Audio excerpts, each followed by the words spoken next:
and attending this morning's Dhamma sharing with Bhante Professor Dr. Yasassi from Sri Lanka, from Sri Jayawardenepura. Bhante will be talking about the Buddha, the greatest free thinker ever. I think the word ever is not missing. Let me quickly read Bhante's profile for those of you who are not familiar with Bhante Yasassi. Now, Bhante Yasassi is a professor of Buddhist civilization at the Department of Pali and Buddhist Studies at the University of Sri Jayawardenepura in Sri Lanka. He obtained his BA honours in Buddhist civilization with a first-class honours and a PhD from the same university. He has also successfully completed 2 Masters of Arts in Buddhist Studies from the University of Kelaniya and the Buddhist and Pali University of Sri Lanka. He is the founder and director of the International Buddhist Research Center and the co-secretary of the Sri Lanka Association of Buddhist Studies. Bhante Professor Yasassi shares his knowledge as a visiting lecturer in local and international universities such as the Buddhist and Pali University, University of Kelaniya, and the Buddhist and Pali College of Singapore. As a scholar in Buddhist studies, he has authored several books and editions. He has also authored a number of index and referred journal articles, research articles, and also presented research papers at national and international conferences. So without much ado, I would like to invite Bhante to start this morning's Dhamma sharing. Dear devotees in the Dhamma, today we all are gathered here at the Buddhist Mahavihara Puja Hall to conduct and to listen Dhamma sermon. As usual, in every Sundays in the morning, this Dhamma sharing is going on.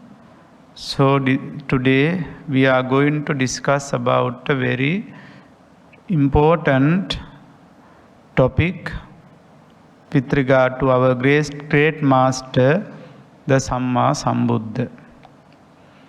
Since we all know we are celebrating the Vesak in commemoration of our great master's 3 auspicious events in his life. Therefore, this is the most suitable, most proper time to discuss, to talk about our Sambuddha.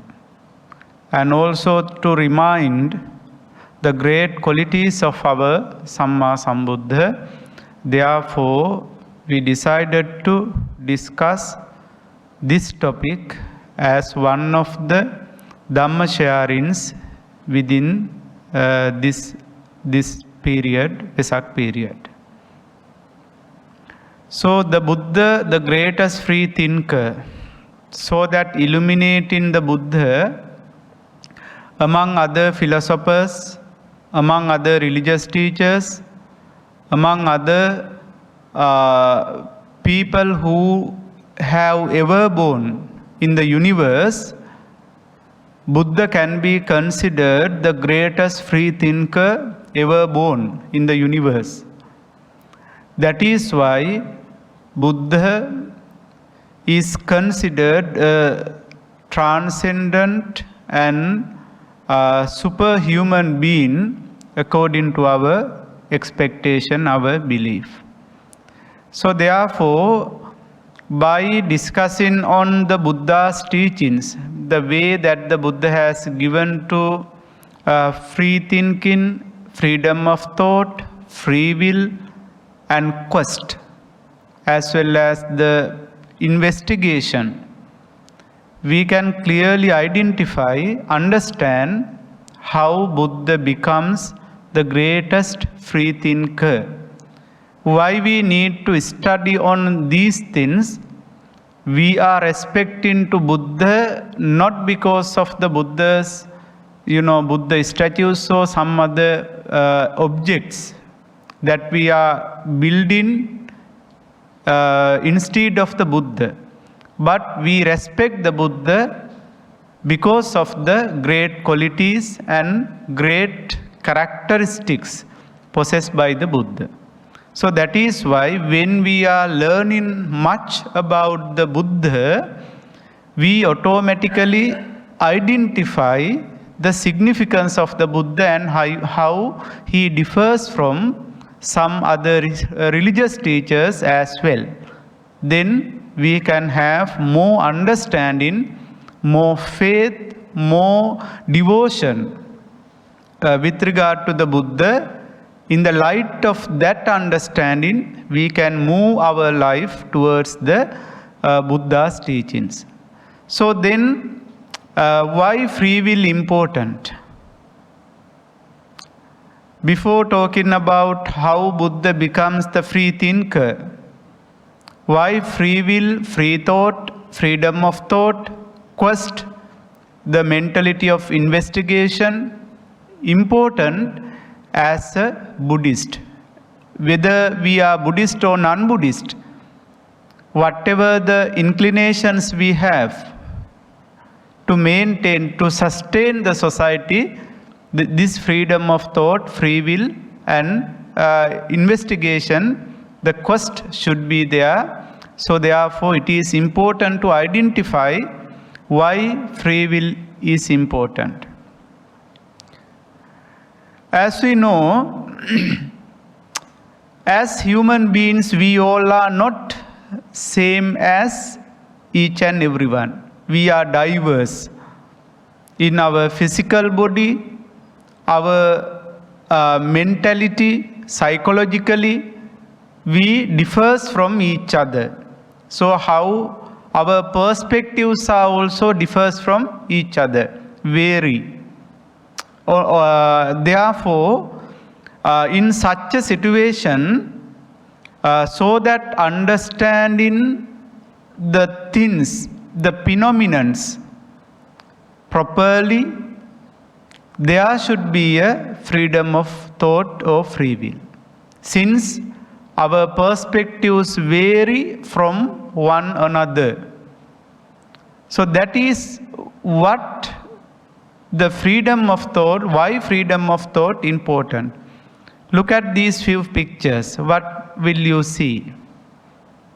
Someone can see? Yeah.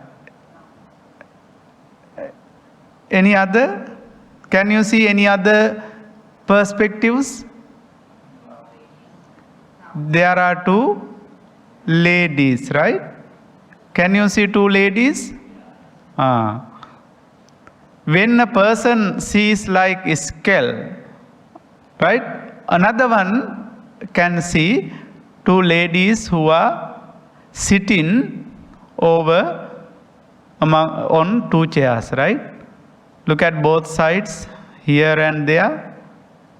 Ladies, or I don't know, maybe a couple or whatever. Two persons, right? Then look at this picture. How many sticks are there? Yeah, someone can see 4 and while others can see 3.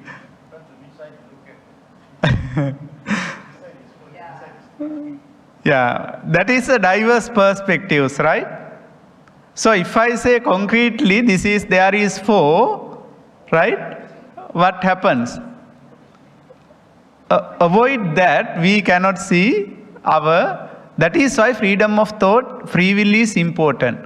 One can argue 3, another can argue 4. That is based on freedom of thought, that a person can raise questions whether 4 or 3, like that. And look at here, how many legs are there for this elephant?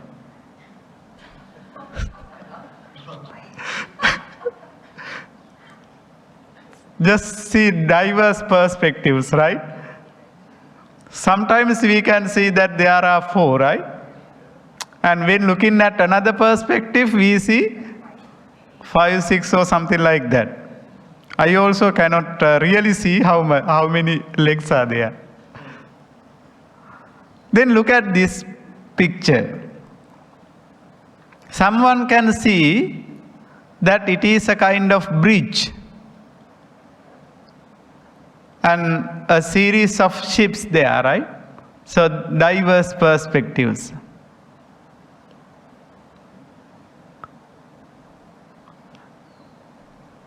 And this picture also gives the same idea. What do you see? A face. But look at carefully. A woman who is walking towards, right? So that is our perceptions. Nature of the humans in diverse way. So therefore, in understanding all the phenomena in the universe, we are vary from one another. So therefore, there should not have a concrete ideas about the phenomena, and there should be free will or freedom of thought, so that understanding the proper and right way according to the Buddha's teachings. I just took those photos so that understanding why free will is important. So we will elaborate some other points later. However, this is a kind of so that having proper understanding, this knowledge of free will, freedom of thought is very important. Then I would like to draw your attention to the early Greek philosophers. Why? So that illuminating how Buddha becomes a greatest religious free thinker. It is important to comparatively discuss about the Greek philosophers as well as some other theistic religious teachers and some other teachings like that. So early Greek philosophers such as Pythagoras, Plato, Aristotle, and some other early Greek philosophers, they had paid attention to free will or the freedom of thought in one perspective. Their ideas, you can see some definitions here. Pythagoras, free will is doing good. What about the doing bad? There should be a freedom for the person to do bad. Whether the action is good or bad, the freedom should be there. So the identification of the whether the action is good or bad, whether I should do or not, it is based on the oneself, right? That decision should be made by oneself. That is why in early Greek philosophers, they always tried to emphasize that free will, freedom of thought, quest, and all those concepts related to the ethics. Because in Western philosophy, ethics is a major branch of the Western philosophy. They always try to show the human behavior and human thought patterns according to the ethical perspective. That is why they have given this a narrow definition to the free will and freedom of thought. Then Socrates, he also maintains the same idea, freedom for the people to do good is free will. The same idea, same weave. Then while moving on to the Aristotle's perspective, he has slightly given a moderate idea about freedom of thought. He says that choice good or bad can be defined as free will. Choice good or bad. It means human behavior, whether they are good and whether they are bad. So the freedom of choice that a person should have is defined as the free will in that way. Then Plato's definition is quite different from earlier ones. He says the ability not to be submissive, the external authorities such as environment and customs. The ability not to be submissive the external authorities, right? It can be identified as how people are persuaded to environment and customs. Based on that, we are we are moving or we are briefing into one framework based on their environment. Sometimes maybe the tradition or the ancestral, the things related to ancestors, as well as customs, religion, or whatever the things we traditionally believes, right? We are having in such a framework. So therefore, Plato says like that. However, what I wanted to say is, even though we consider that the early Greek philosophers who have done great revolution in the Western society, they have defined the concept of free will or the freedom of thought. Free thought is one aspect. Rather than giving a very open-minded, they have not given such a idea. Then while moving on to the medieval Greek philosophers, as we know, according to Western philosophy, medieval period is considered the dark era of the Western philosophy. You know why? What is the reason for that? Because of the origin of Christianity in 1st century AD, they are entirely given priority to the existence of the God by the time. Because of the Christianity, origin of the Christianity, they have given entire attention to the God. Even the free will, freedom of thought, quest, and some other ethical phenomena have been related to the existence of the God. Example, Thomas Aquinas.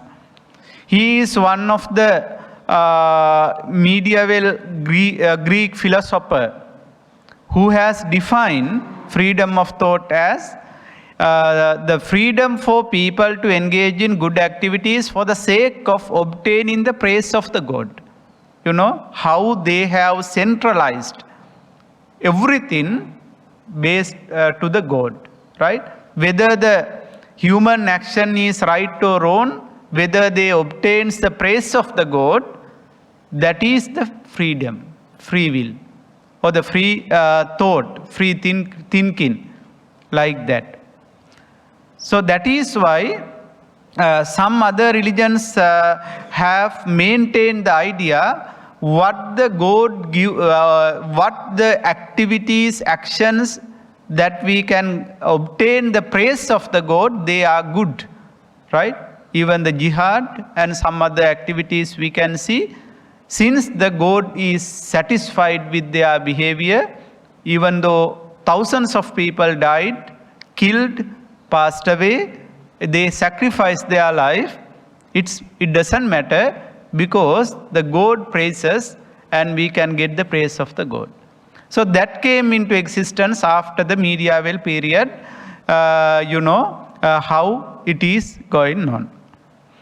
Then while moving on to the theistic religious perspectives, theocentric religious perspectives, God-centric religious perspectives on free will or freedom of thought, we can see few of the major religions, universal religions in the world religions like Hinduism, Christianity, Islam, and most of the God-centric religions, they have maintained same idea on human freedom of thought or free will. As Hinduism, they interpreted as the God created the universe, Mahabrahma. Later on it was developed up to Hinduism. However, they said one should work, one should act according to the law of Manu. No one can go beyond the framework that the God Brahma had pointed out. Right? Therefore, everyone should work for the will of the God, not will of the man, oneself. Right? Apart from that, they were not allowed to raise questions against their scriptures as well. No one could raise question. Whether they pointed out, whether the God said, the Brahma said that he had created the people by his own parts of his own body, such as mouth, shoulders, thighs, and the feet, and something like that. No one could raise questions over that, how it happens, right? No one could raise. Even their religious scriptures not allowed to raise questions. They have faithfully belief. So they were based on the belief and the faith. So not allowed. And then while moving on to Christianity, we have the same idea. According to Christianity, the Holy Bible points out that the God created the world and all living things. In the beginning, God created the universe. Within the first 5 days, he created the world. And on the 6th day, God commanded the earth to bring forth all kinds of living creatures. And he saw that it was good. The first man, Adam, was created by God out of soil and given life by God's breath. So why they have given this kind of idea? The reason is that because of the God, everyone survives. Because having created the man from the soil, God has given the life or the breath by the God. Therefore, no one can live against the God because everyone has received the breath from the God. Therefore, no one can work against the God. So that keeping that limitation within the God, they have compiled such a way. Apart from that, the creation of the woman, according to the Holy Bible, it mentions that Adam had no companion of his own. Then the God caused him to fall into a deep sleep and created the woman Eve from one of Adam's rib. So that keeping the woman under the domination of the man as well as the God, right?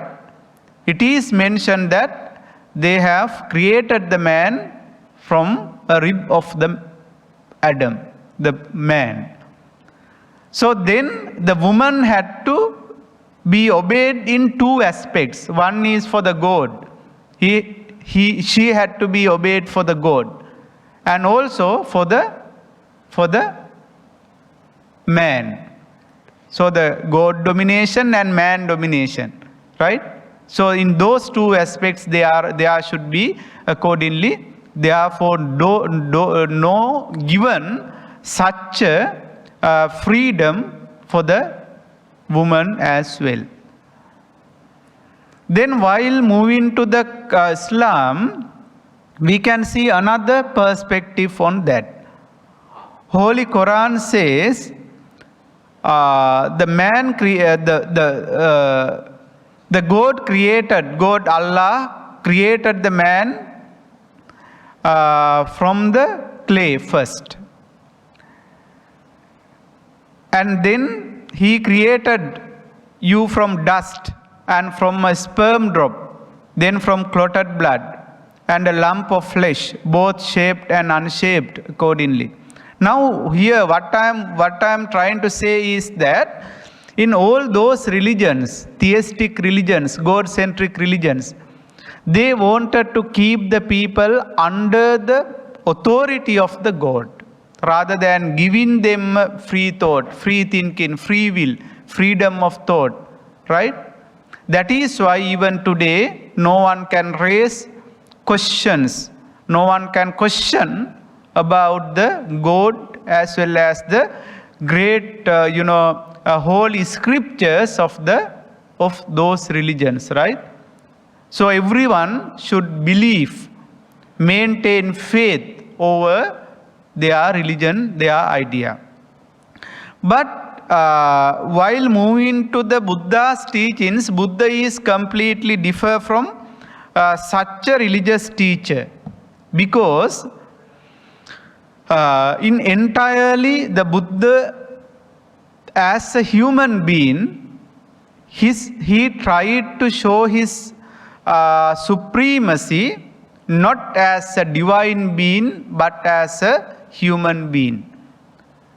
Right? He did not say that he was born, he was created by a superhuman God. He said he was a son of a human parents. On that basis, the Buddha wanted to show that the Buddhism is based on humanism, human-centric. That is why, as a human-centric religion, in comparison with other religions, Buddha has given such a priority to freedom of thought and free will. Let's see. I'm not going to elaborate all these discourses here, so that understanding the Buddhas, how Buddha becomes a free thinker. There are so many discourses and so many examples that can be gained from the Buddha's teachings. Here you can see Kalama Sutta, Vimansaka Sutta, Upali Sutta, Rahulovada Sutta, Chullahatti Padopama Sutta, Alagaddupama Sutta, Arya Pariyesana and Mahaparinibbana. Few of the examples where we can see how Buddha becomes the greatest free thinker, and how Buddha has given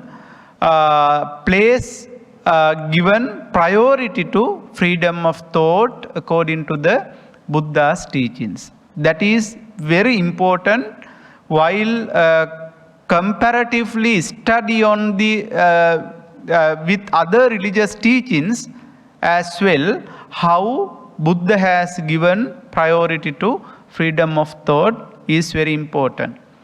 You know, once there was a sutta called Kalama, as you know. There was a village in Kosala Janapada by the name of Kesaputta. Right? In Kesaputta, the people who resided in Kesaputta village were known as Kalamas. Those are the people who resided there. So in Kalama, Sutta mentions that the Brahmins and Samanas, Brahmins, so the religious advisors who comes to their village, Kesaputta, they try to maintain their own, illuminate their own idea by dispersing others' views. It means that they always try to emphasize that their own religion is right while dispersing others' religions, others' religious faiths, others' religious views. And the same point they interpret another way, different perspectives, different way, according to their understanding, their religious faith, based on their religious faith. They try to emphasize in diverse ways. Then there was a doubt among the Kalamas, who says right, who utters right, who utters wrong, who says wrong. How their teachings can be accepted, whether this is correct or whether this is incorrect. They had a confusion. Then they approached the Buddha. Having approached the Buddha, those Kalamas informed the Buddha that different religious teachers and Brahmins who comes to their village, they try to emphasize their own belief, and they give different ideologies, different ideas on some significant points. The Lord Buddha, how it can be identified and how we can justify which is right or which is wrong. Who says right, who says wrong. By taking this into example, Buddha said that it is proper for you Kalamas to doubt to be uncertain. You have arisen uncertainty or the doubt in proper time. Because when some religious teachers are giving different interpretations in the same way, same matter, arise in doubt or arise in uncertainty is a reasonable point. Therefore, Buddha said, don't go upon what has been acquired by hearing. Like, these are the 10 ways of gaining knowledge prevailed in India by the time of the Buddha. People got some ideas based on hearing, right? Based on reported. Since someone said, Anussava, my parents said, my father said, my teacher said, like that, based on the hearings of others, some people try to come to conclusion, understanding some points. Buddha said no. Even the tradition, when something happens according to the tradition, ancestral tradition, and since my father accepted, brother accepted, or my teacher accepted like this, then we have to do the same as what they practiced. Buddha said no. You should not do like that. You should not adhere to them accordingly based on they were carried out by your tradition. If we practice like that, you would come to an extreme, right? Therefore, should not do like that. Even Buddha said the hearsay, right? Sometimes we hear some people are talking like that, some others are talking like that. They maintain this idea, others maintain this kind of a view, something like that. Buddha said, don't respect those hearsays. On the other hand, even the religious scriptures that they have found in religious scriptures, do not accept them as they are correct. That is your responsibility to not submissive even the religious scriptures. You know how Buddha has given free thought, free will to the human being? Even once Buddha said, most of the religious scriptures, they points out that the followers had no right to raise questions over them. Buddha said, Tathagatappa vedite Dhamma vinaye vivato virochati no patichanno. Just as the sun and moon, when they unveil from the cloud, they get much illuminated.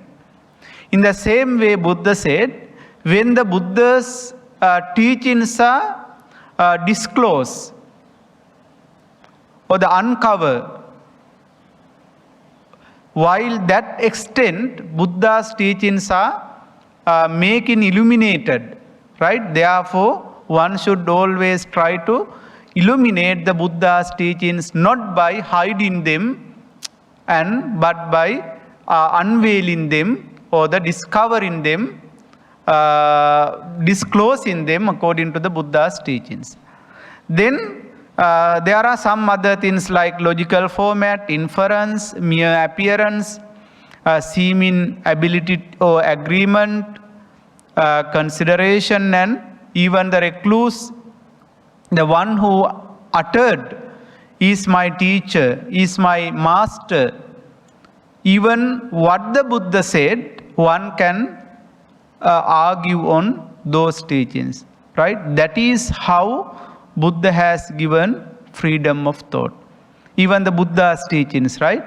Buddha never said whatever preached by the Buddha should be accepted as it is. Then how it has to be accepted? This is how the individual judgment is given priority in Buddhism. Rather than all other ways, like the Buddha's utterances, or they are found in the Buddha's teachings, Buddhist scriptures like that. Whatever they are there, you can keep them away. Finally, you have to be responsible on your decision based on your own thought, your own idea, your own view. This says, when you yourselves know these things are bad, blamable, censured by wise, undertaken and observed, these things led to harm and ill, abandon them. The decision should be made by oneself, not based on other external factors according to the Buddha's teachings. On the other hand, Buddha pointed out other things are good and they should be cultivated. Other things means which are not bad, not blamable by wise, and also which are not harmful to oneself, others, and both, right? They have to be cultivated by considering that they are right, good, or they are accurate. That is what the Buddha said. So what this Kalama Sutta explains, this is very important because of the how Buddha has given priority to human mind, human thought, oneself understanding, self-understanding. That is the way, as a free thinker, how Buddha tried to illuminate one's own mind rather than work in acting based on some other external factors, like based on a teacher or whatever like that. So that is what Buddha has always tried to emphasize, the human capacity and human freedom to make decisions and act on those decisions. That is what the Buddha said as a as the greatest free thinker. You can see how it is going on. Then Vimansaka Sutta, another discourse found in Pali canonical text. We have never heard about any religious teacher who had given chance, opportunity to their followers to raise questions against the great achievements of those religious teachers, teachers like that. In theistic religions, no religion has given permission for their followers to raise the status of the God, and whether the God is omniscience, omniscience, and the all potential, almighty, and they were not allowed to raise any question against against the power of the God, right? No one could raise. But the Buddhism, the Buddha once spoken to monks. Buddha said, if you have any doubt whether the Buddha has realized the Dhamma properly, and whether the Buddha had realized the Dhamma in proper way, and Buddha's understanding and the emancipation is correct, you have to raise that question in front of the Buddha. It means that Buddha has given the place for their followers to raise even the Buddhahood. If you have a doubt about that, you have to do that. Once there is, the Buddha was on deathbed, passing away, according to Mahaparinibbana Sutta. Addressing the monks, Buddha said, now I am going to pass in away. I am ready to pass away. Maha Parinibbana. If you have any question regarding the Buddha himself, regarding the teaching that the Buddha uttered, regarding the path the Buddha has introduced, or regarding any other things, you may have to raise questions in front of the Buddha, even though Buddha is going to be passing away within short period of time. Don't keep any, doubt with you. And also Buddha said, don't, if you are not able to, if you are not in the position of asking questions from the Buddha because of the, devotion that you have, because of the Buddha's passing away, if you are in the temptation of grief, if you are not able to raise the question, ask one of your friends to ask the question for the sake of you. That is what the Buddha said, even in the deathbed, passing away, last minutes of the Buddha's Mahaparinibbana. No other religious teachers did like that. And then Buddha said, if you don't clarify whatever the doubt you have before the passing away of the Buddha, then you will have to lament over that, grief over that later.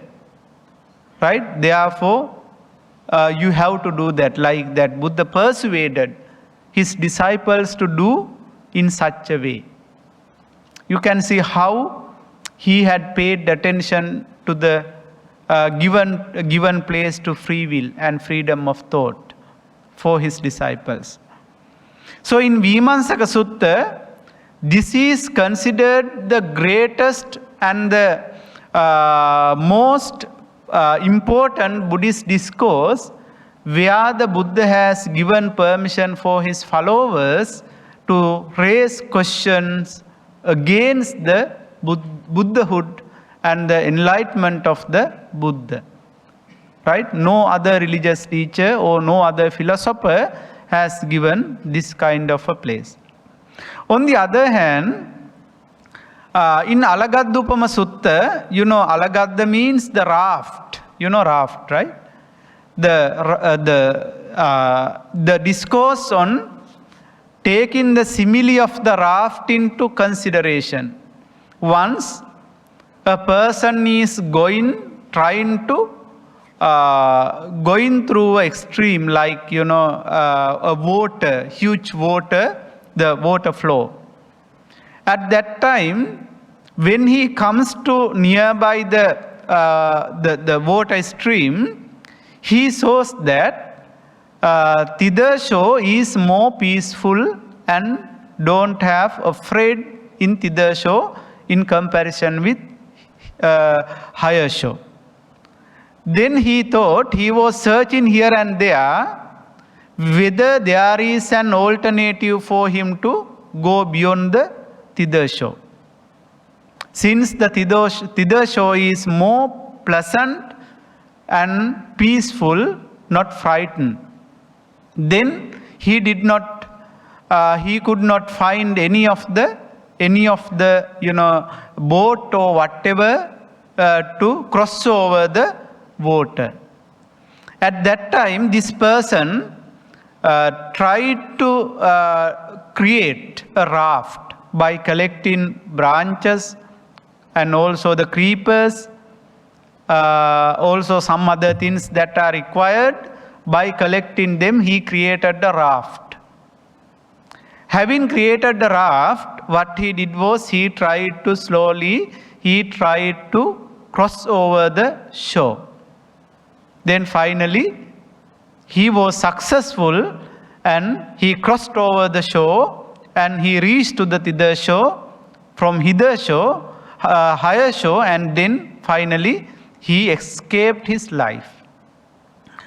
Then now he thought like this: when I was higher shore, I did not have any, peaceful and the peaceful status there, and I was in a dangerous situation, then so that escape in my life and so that protect in my life, the raft that I created was very helpful. Then once he thinks, how should I pay my gratitude to the raft, which helped me to cross over the shore? Then he thought, I must take this in to my house and to respect them. Right? Then again he thought, it is useless of taking this raft to house, hold in it, bearing it into house. I just keep it away. But he had this kind of mentality, temptation in both sides, thinking like that. Finally, taking this example, simile into example, Buddha raised a question from the monks, how that person should have respected the raft, whether it is pulling up and whether it is keeping that same place or bringing it to their house. Then someone said, yes, the Buddha, if he pulled it and if he brought it to his house, that would be the great respect and the paying gratitude for the raft, since it has much supported him to cross over the shore. Someone said no.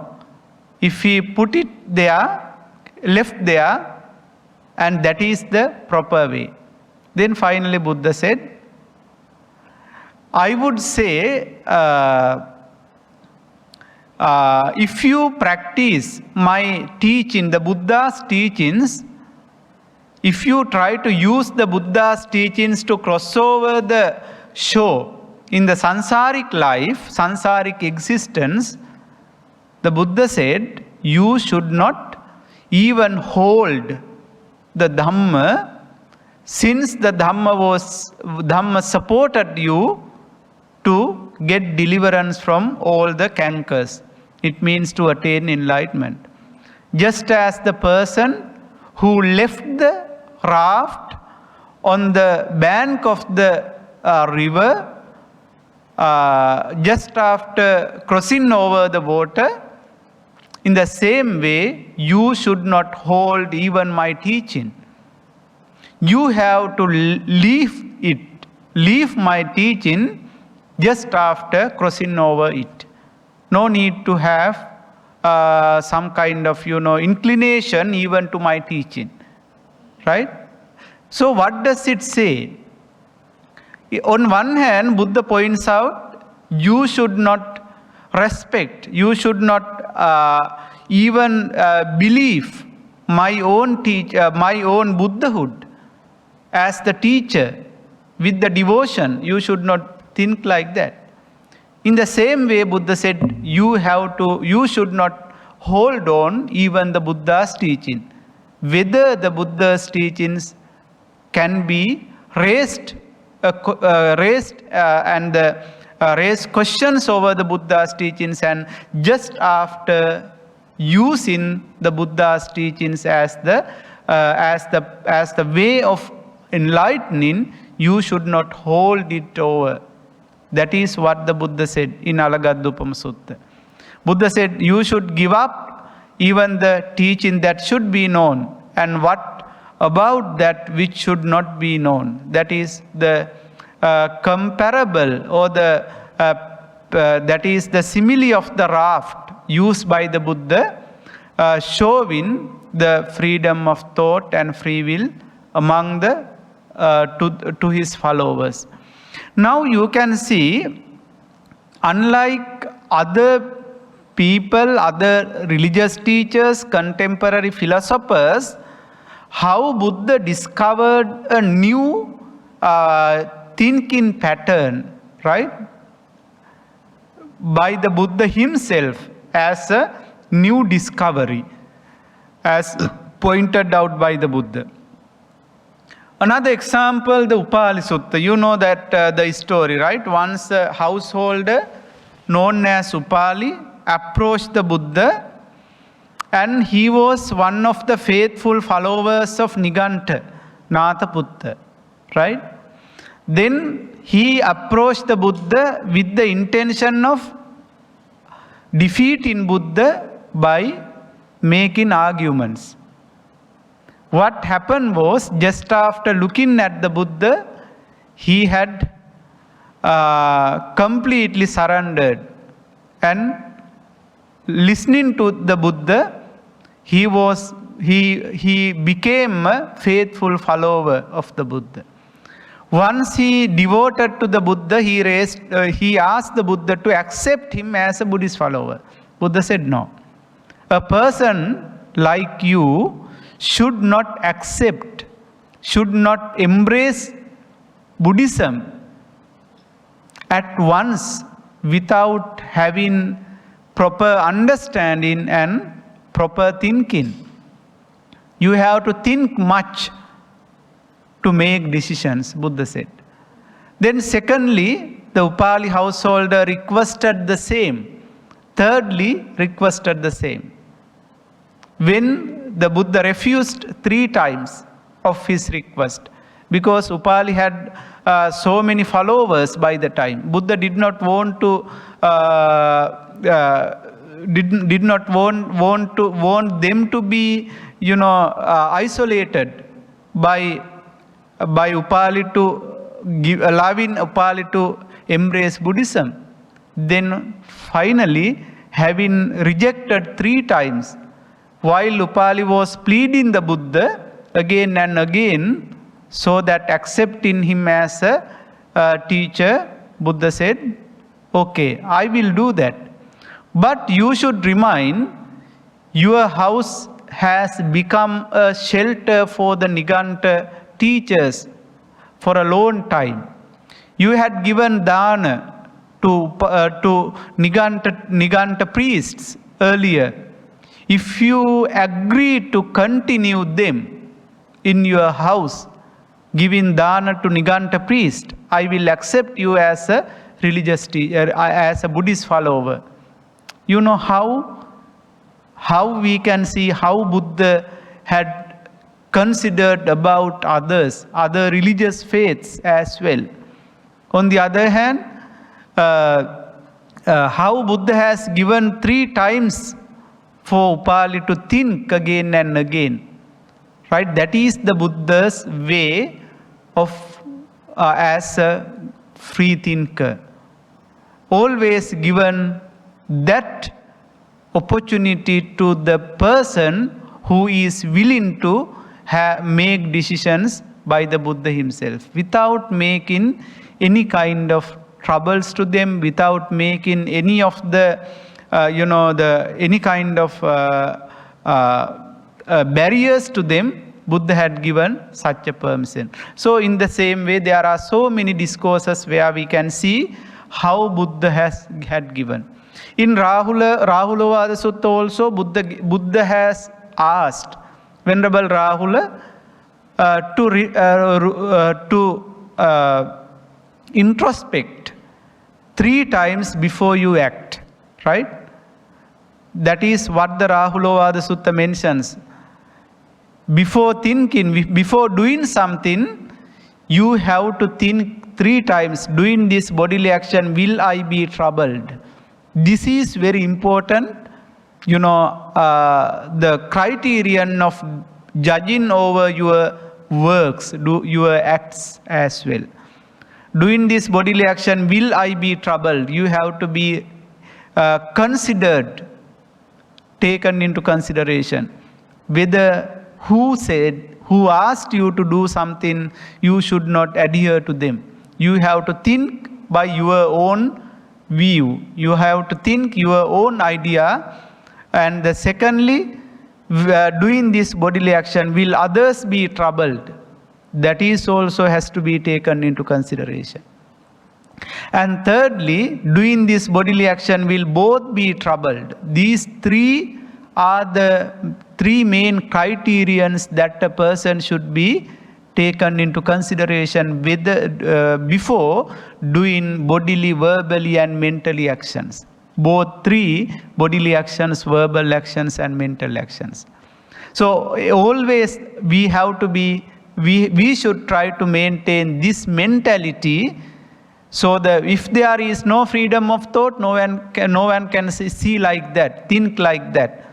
That is why Buddha wanted to do like that. Buddha said, as a simile, if you take a bucket of water, when you put certain colors to that, what will happen?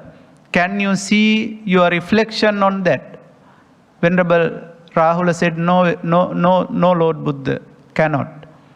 When the water is free from any color, you can see your reflection over that, just as a mirror.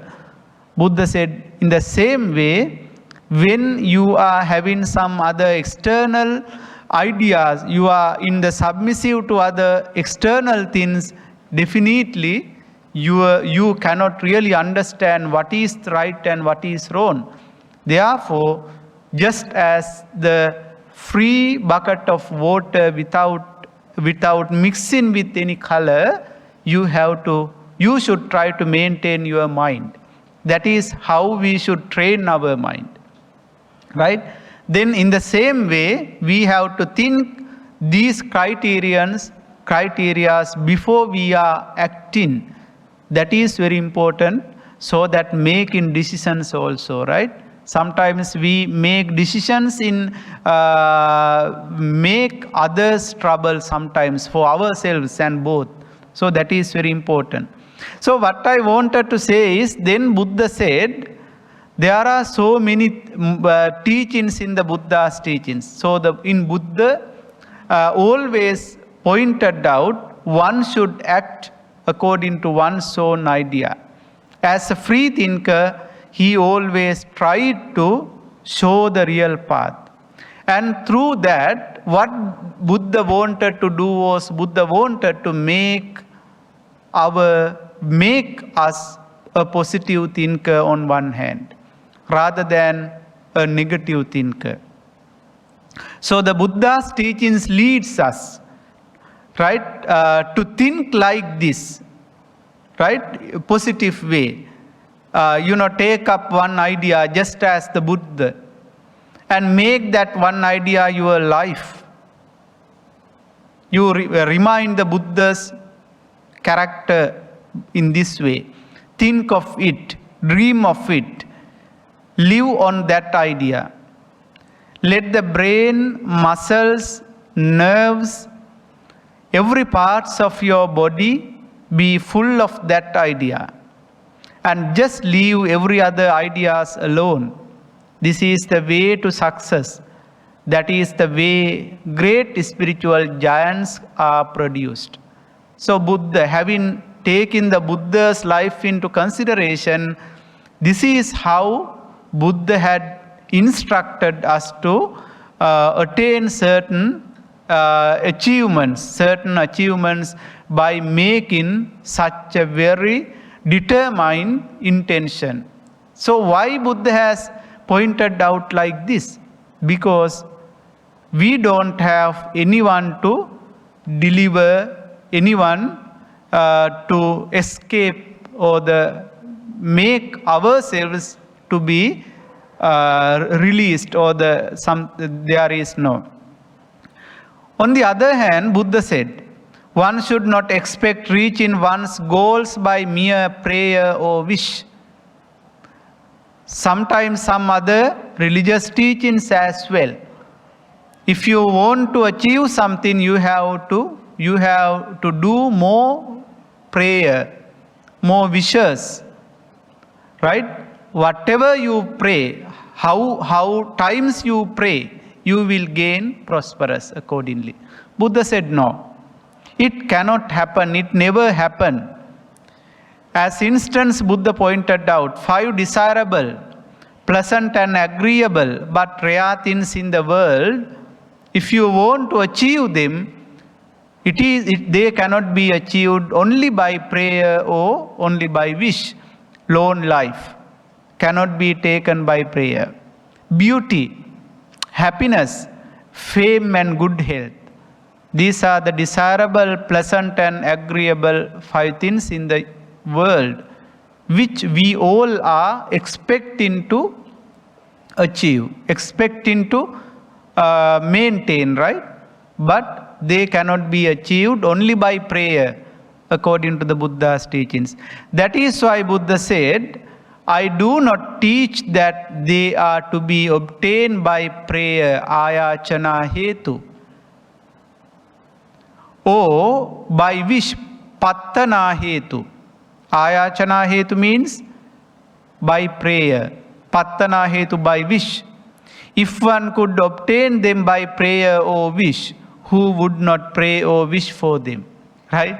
Anyone can do prayings more and more, do wishes more and more, but they cannot be achieved only through praying or wishing. So Buddha said, what we have to do is we have to maintain ourselves, because by ourselves evil done. We do evil by ourselves. By ourselves we pain endure. By ourselves we cease from wrong. By ourselves become we pure. No one saves us but ourselves. No one can and no one may. We ourselves must walk the path. Buddhas merely show the way. Right? That last line is very, very important to keep in our mind. Why? Buddhas merely show the way. So our responsibility is to go the practice the way that the Buddha has showed us. Buddha has showed us, right? That is what we have to do. What we have to do. Then why Buddha has given these kinds of advices to his disciples?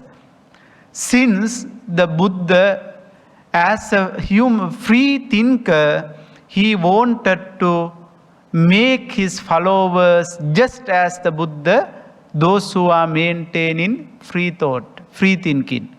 Otherwise, they never attain enlightenment and they never wind up the samsaric journey. If they are wishing and praying over the things like that, according to the Buddha's teachings. And then Buddha said, so that achieving all those things, one should maintain threefold energy in 3 stages of an action. Whatever the action, whatever the things we do, these threefold energy should be maintained in threefold stages. Commencement, which is called Arambha Dhatu. Arambha means initiation, initiating energy. When we start something, we should have a good energy, effort, determination, perseverance, right? So that we start in that act. Then that is called Asada. Then continuity, Nikkama, passing over energy. Difficulties and obstacles, we have to face so many difficulties and obstacles, right? And when doing something, there may be mistakes, there may be difficulties, obstacles, barriers when you are trying to do something. But you should maintain the perseverance or the determination just as while you were starting some work. Right? Buddha said, just as an elephant who is going through the forest should not be reversed, right? Should go forward just as an elephant. In the same way, one should try to continue what one has initiated accordingly, without stopping them, without being fear to any kind of obstacles that externally comes. Whether the action, whether the thing that we are going to do is correct, we have to do like that. And then Buddha said, conclusion, getting beyond energy. Parakkamada, to reach in a successful ending. It means that you should have the balance, energetic way in by until the conclusion of what we have started. So that is what the Buddha pointed out, the real path for the attaining enlightenment as well as to win our life. We all are starting most of the works, right, with determined, and sometimes we lost that energy while we are continuing that. Then we make unsuccessful because of that mentality that we have. Then Buddha said, you should not do like that. That is why Buddha showed by experience, personal experience, how to maintain this mentality, threefold energy, until winning over one's own expectation, one's own idea, one's own belief, until the enlightenment. How Buddha practiced his path is clearly emphasizes in the Buddha's biography also, right? Then we can see those ideas. Then, dear Dhamma friends, in today's talk we were discussing on how Buddha became a free thinker, greatest free thinker. So that justifying that the Buddha is greatest free thinker, we had comparatively discussed about the Western philosophical perspectives and the theistic religious perspectives with that of the Buddha's teachings, how Buddha became a free thinker and how he showed us the real way, real path to attain enlightenment and winning our life, make our life very prosperous and peaceful life by practicing the Buddha's teachings. Okay, then we have passed 15 minutes, past 11. Okay, we'll move on to the question and answer session. Some time ago, quite some time, many years ago, I have heard from this very old Bhante who talks about the teaching of the Buddha includes the Jataka stories. I can only, I think, Nawangtu something about the 9 limbs of the Buddha. Can Bhante talk Navanga Sattu Sasana. Yes. Can Bhante talk about it a bit? Okay, then Navanga Sattu Sasana is another term that is denoted to the Buddha's teachings, how it is lined up, right?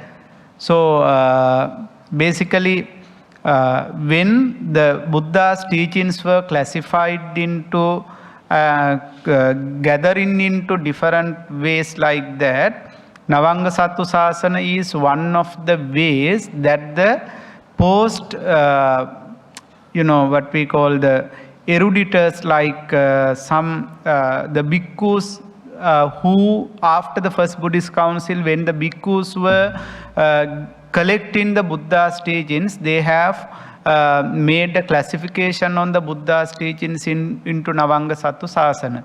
Example, Sutta, Geya, Veyyakarana, Gatha, Udana, like that, right? This, as instance, Geya means the verses. So the Buddha's teachings, with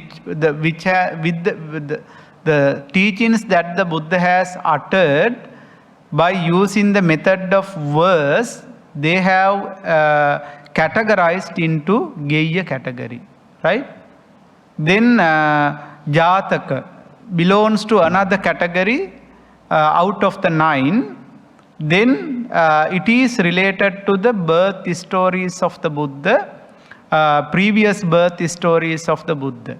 Abhuta Dhamma means some other, certain miraculous things, miraculous points that are available in Pali Tripitaka, related to the Buddha's life, Buddha's teaching, they have incorporated in that category. In the same way, Navanga Sattu Sasana is the a kind of classification of the Buddha's teachings into different baskets like that. So what first Buddhist council, after the first Buddhist council, the monks who responsible monks who participated in the council, they wanted to categorize the Buddha's teachings according to the systematic way. That is why Digha Nikaya, the lone discourses, right? Lone discourses were put into the Digha Nikaya. Medium size in the length, medium length discourses Majjhima Nikaya. In the same way, Navanga Sattu Sasana, different kinds of Buddha's teachings were categorized into different baskets like that. That is the way that Navanga Sattu Sasana is there. Does Jainism also promote free thinking? Jainism? Jainism, yeah. Yes, basically in Jainism, actually there is no place for, enough place for free thought, free thinking. Because, as an instance, in Jainism, Parama Avihinsavada, absolute non-violence, right? When Buddhism says non-violence, Parama Avihinsavada, non-violence, Jainism said Paramavihinsavada. It is a kind of extreme. Like that is why Jain recluses, when they were trying to, when they were walking over the road, they just tried to clean them before they were wandering on the street. Because they had an intention, there may be very small insects who are not seen our physical eye.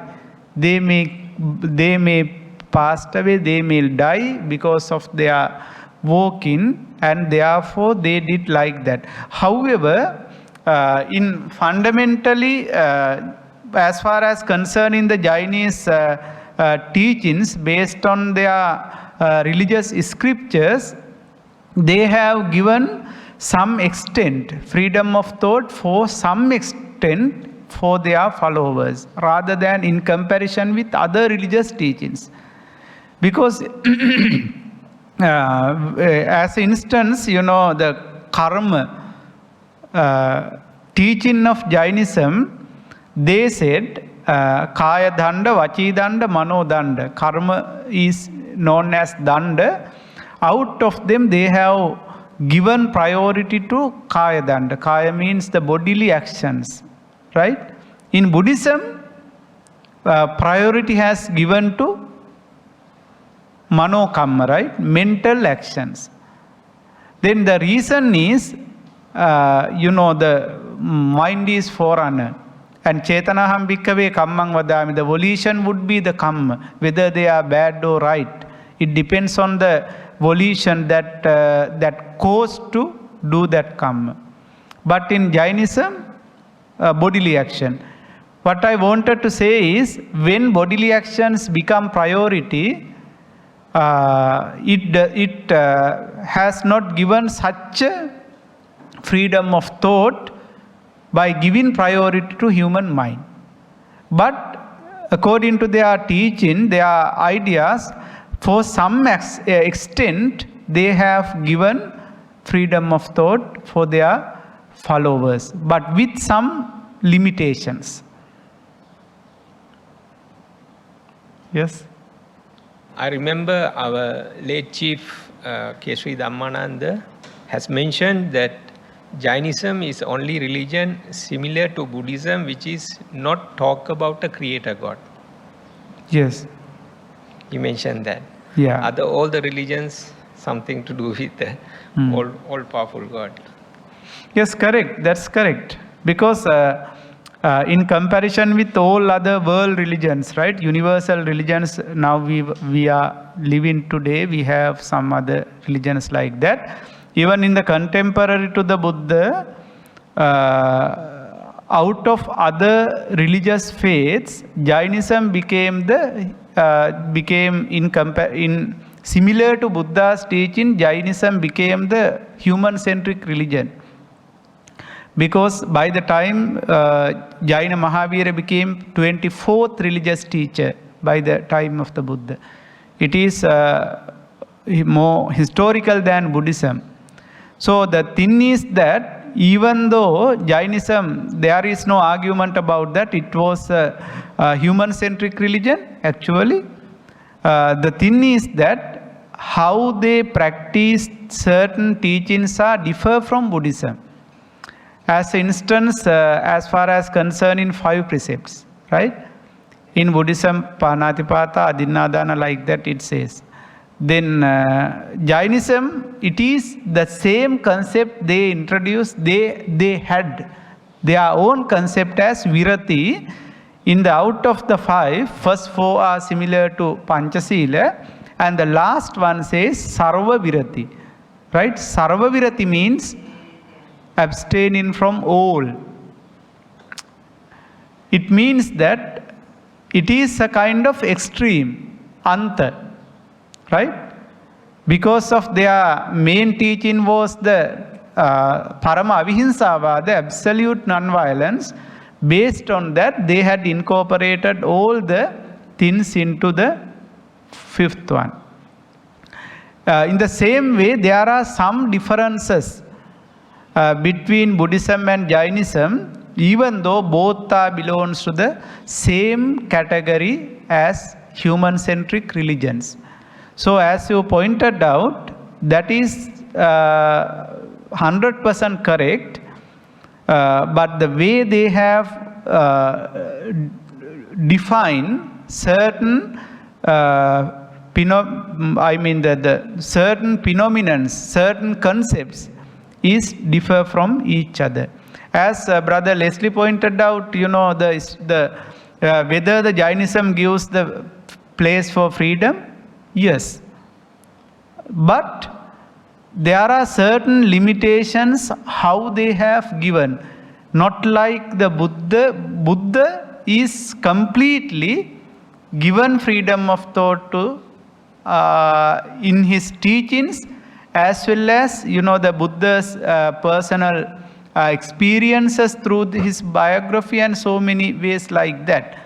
But in Jainism, based on some teachings there, we cannot directly we cannot find out complete idea on that.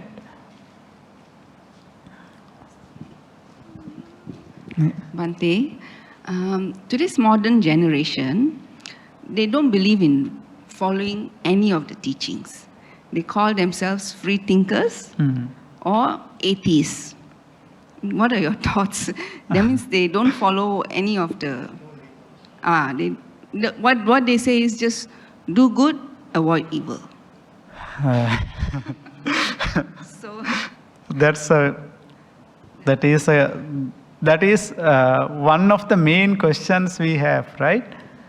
Even I heard that Vietnam and some other countries, they don't like to show their religion. Most of the younger generation of the Buddhist people, when they have to write the religion, they said no. Right? Right now, over 20% of the people in the world are considered atheist, because there are so many reasons, like the economical reasons for some extent. In the label, when we are labeling into one religion, there may be some discriminations in some other places or other workplace or something like that. Therefore, they don't like to maintain like that. But by heart, they practice their religion. In publicly, they don't like to show. So, as you pointed out, some people, I have a question whether that is the real free thinking or free thinker. They try to say that when they are not attaching to any religion, clinging to any religion, that is the free thinker. No, that cannot happen, because free thinking is not just thinking what one needs to think, right? What one needs to do. That is not actually free thinking. In Buddhism, this idea is completely connected to ethics. Connected to ethics. You know, ethics means human behavior, right? Then based on the ethics, one should decide the human actions. We have only two ways, no, whether good or bad. Only these two judgments we can make. The two conclusions, good or bad, right or wrong, right? Based on this judgment, we can practice one's own ideas, one's own activities in that way. But the thing is that without attaching to religion, if we think that it is the freedom or the free thinking, it is, I think, useless. That is a kind of, window that they have created to be freedom and to maintain their freedom. That is a kind of, what is called for mundane, to achieve some mundane life achievements, right? So in philosophically talking about the freedom or the free thinker, it is completely related to the human behavior and ethics, for my understanding. So therefore, it is a kind of just something, how they, as I mentioned earlier, how they created a window for them to be think free and work their own freedom for materially achieve their goals. But it is not. Buddhism always emphasized how we can balance our life, right? With that of the spiritual and material development. In many discourses, Buddha pointed out in that way. But the thing is that the younger generation, they don't know what is Buddhism or how the fundamentals of Buddhism says. But without knowing that any kind of, the philosophical idea, they try to think, as you said. They feel it's too troublesome to want to learn all this, too much work or too much thinking. So they, just want to go through life like as if it's free to do whatever they want, as long as they don't do bad things. That is how they try to makes their mind to justifying what they are doing, I think. They try to justify their mind what they are doing, and then they try to think like that. Yeah, but it's not just Buddhists. I think it's globally. It's even Muslims, Christians, Hindus. The trend is the same. It's basically an excuse not to go to a place of worship. Yeah. Just say I just do good. Indirectly, I'm taking the 5 precepts. I'm done. I'm a good person. Yeah. That's all that needs to be done in this world. So they don't want to talk about suffering and no suffering, nirvana. All that is too complicated for them. So let's keep to the basics. I do good. I'm a good person. That's it. But I think that applies across the board, not just to Buddhists, but to Christians, Muslims, I'm talking about the younger generation. Yeah. They all feel the same way. They operate the same way. Yeah, that is, the thing is that we are given some labels as religion, right?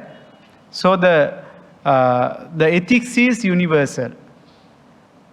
As we know, ethics is universal. How we give the judgment over the ethics is diverse according to different religions.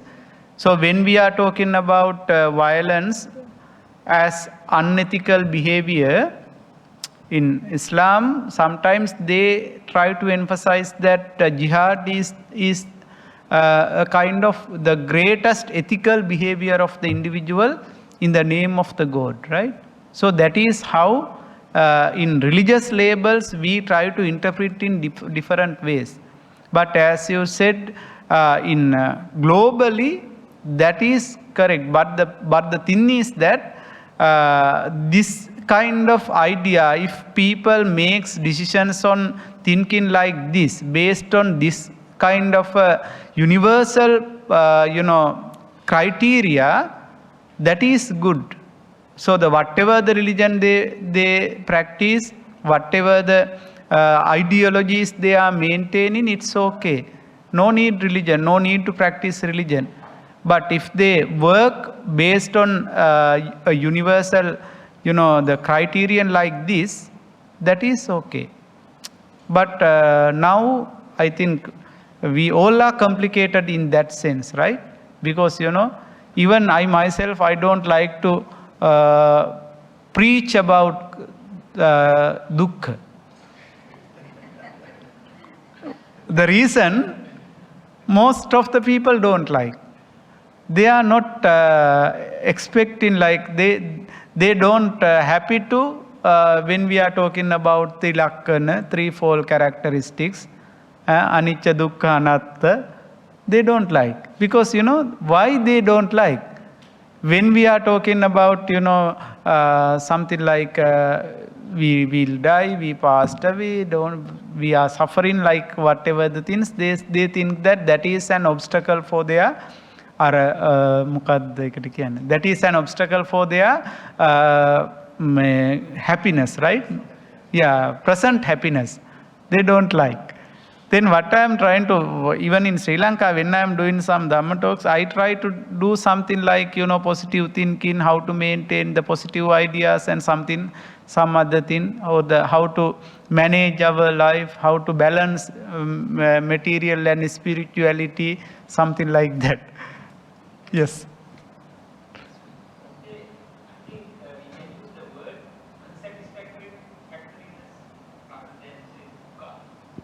Yeah, dukkha is the Pali term. So in Westerners, they have translated it into English as suffering. But in the context of Buddha's teaching, suffering gives a very narrow idea. So in the context of Buddha's teachings, the word unsatisfactoriness is the most suitable word for the term dukkha. The reason why we use that is unsatisfactoriness. When we say unsatisfactoriness, that belongs to everything, right? Which are under the dukkha. That is correct. If there are no more questions, we will conclude.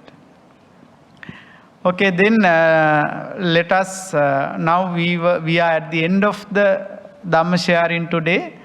I am very enjoyed with these 2 weeks with so many religious activities at Buddhist Mahavihara, 8 precepts program and few Dhamma talks here. I always think that this is a kind of great opportunity that I gain in my life to share Dhamma with. Normally we do that in Sri Lanka with our Sri Lankan people community, but it is a great honor for me to do and share my knowledge or whatever I have learned with people like you. So thank you very much for inviting me. And that's why I always try to do my best by learning, by reading, by doing some, the things like that with preparation. So thank you so much for everything. So now we are at the end of today's Dhamma sharing, which were talking about the Buddha.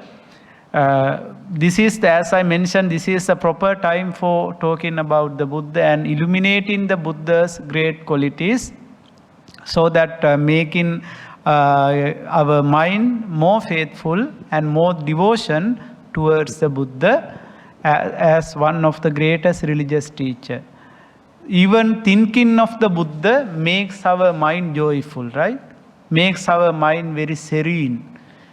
Normally, when we get a kind of temptation, angry, or whatever the bad temptations, just go in front of the Buddha image and just see the Buddha within few minutes, and then try to concentrate one's mind, then you will feel that all the things, all the temptations would be vanished, right? That is how the Buddha is such a compassionate person ever born in the universe. That is why we always try to practice the things that the Buddha, the teachings of the Buddha's teachings, try to practice it into our day-to-day life. And we are very fortunate to have learned about the Buddha's teachings, right? Like that, because we are everywhere, when we are working with the society, we can hear some negative ideas, negative thoughts, or which our mind is corrupted, right? But none of the Buddha's teachings, it doesn't corrupt our mind. It always try to make our mind in positive way, positive sense. Even though we talks about dukkha, it is a positive motivation according to the Buddha's teachings, right? We are not thinking, we should not think that it is a negative idea, negative sense. So through showing that, Buddha tried to persuade, motivate us to maintain a very good lifestyle. So therefore, with these good intentions, we gathered here to listen Dhamma today. I hope that you learned something about today's Dhamma sharing. So the merits that we accumulated, listening Dhamma, sharing Dhamma, as well as preaching Dhamma, and also the working on Dhamma, all these are the meritorious deeds according to the Buddha. Also discussing on Dhamma is also an auspicious meritorious deed. We all did, by participating here, we all did such a very great meritorious deed, and let us think that the merit that we accumulated by offering, by teaching, by preaching or listening Dhamma, let us transfer those merits to our departed ones, especially Most Venerable K. Sri Dhammananda Mahathera, who introduced Buddhism to Malaysia and Singapore, especially because of his Dhamma sharing based on Buddhist Mahavihara. Still his the listeners are here. Therefore, late Chief Most Venerable Dhammananda Thera and the Most Venerable members of the Mahasangha, as well as those who dedicated to build up this temple, Buddhist Mahavihara, into the current status, present status, because of their dedication, because of their perseverance, because of their waste in money and their time. We have a very calm monastic complex among the KL city, right? That is our honor. And to make our mind peace, then let us transfer merits to all the departed ones, including all those who passed away from you in the name of you, your tradition, your family, your ancestors. May they be well and happy. May their sansaric journey be successful, prosper, wherever they are, whatever they do. May they be able to have a joyful sansaric life, and may they be able to attain the supreme bliss of Nibbana. Sadhu, sadhu, sadhu. Also, let us transfer merits to the deities. At the inception of today's Dhamma sharing, we invited the protective deities to come and join and rejoice with the Dhamma.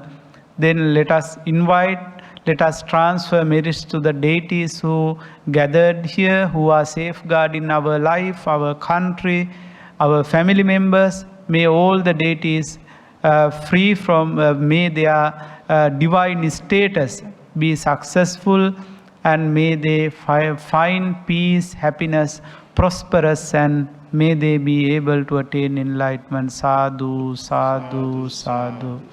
Finally, because of we gathered here and listened to Dhamma sharing today, and not only today, every Fridays and Sundays, right? We are conducting Dhamma sharing. I remember that when we were conducting Dhamma sharings earlier, most of the Dhamma sharings were recorded by mobile phone, by Mr. Tilak Leslie's mobile phone and some other mobile phones, right? Now, this Puja Hall is very well equipped with modern technology, right? Modern technology, and by doing all the things. So I am very happy to see those things, because of we all do all these things in the name of the Buddha and Dhamma, and also the Sangha, right? So because of our ancestors' dedication, as well as the present generation who are looking after all these things, because of your dedication and your works you are doing. So this much of a very great institution, great monastery is survived. So then our duty is to protect and to allow our future generation to do all these things, right? So therefore, all the management committee members of the Sasana Abhiruddhi Vardhana Society, and I should say special thanks to our Leslie Ayya. We friendly and lovely say Leslie Ayya, because of, I hope that because of his dedication, all these things are going on smoothly. Even though we don't have some more people like they do their duty, as well as the management committee members headed by the president and other members, even the Upasika Samiti, right, the ladies section of the Abhiruddhi Vardhana Society, under the guidance of Chief Reverend, we all, and also the residents monks here, we are doing such a great service to the people of Malaysia as well as the other countries.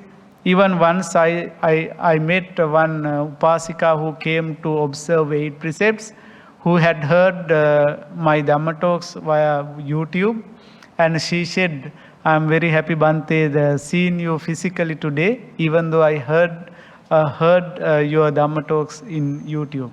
Likewise, there may be thousands of people who have listened Dhamma based on the Buddhist Mahavihara and their contribution.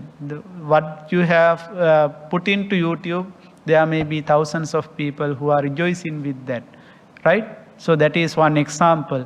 So all these are because of the Dhamma and the Buddha's teachings, and may you be well and happy.